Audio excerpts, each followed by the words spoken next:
Sir இது dead end sir. நீயா ஏன் டெட்ன்னு சொல்ற?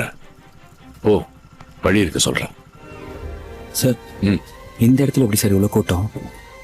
அவன் இடத்த நம்பி ஆரம்பிக்கல, அவனை நம்பி ஆரம்பிச்சிருக்கான். அவன் எங்க கடை வச்சாலும் கூட்டம் அவனை தேடி வரும். எப்படி இருக்கு? சூப்பரா இருக்கு, செமையா இருக்கு. இப்ப புரியுதா ஏன் இவ்வளவு கூட்டம் வருதுன்னு? திருநெல்வேலியில இருட்டு கடை பத்தி தெரியுமா? ஆ தெரியும் சார். ஒரு காலத்துல கோயில் எதிர்த்தாப்புல கரண்டே இல்லாம இருட்டுல ஆரம்பிச்சுது, அதனாலதான் பேர் இருட்டு கடை. ஆனா இப்ப கோயில் எங்க இருக்குன்னு கேட்டா இருட்டு கடைக்கு எதிர்க்க இருக்குன்னு சொல்லுவாங்க. ஒருத்தன் நினைச்சா தன் திறமையால ஒரு லேண்ட்மார்க்கே மாத்த முடியுன்றதுக்கு அது உதாரணம். ஒரு பொருள் அங்க மட்டும்தான் கிடைக்கும்னா அது எங்க இருந்தாலும் கூட்டம் தானா தேடி வரும். தோ இந்த மாதிரி பூவை தேடிதான் எப்போ வண்டு வரும், வண்டை தேடி பூ போவாது.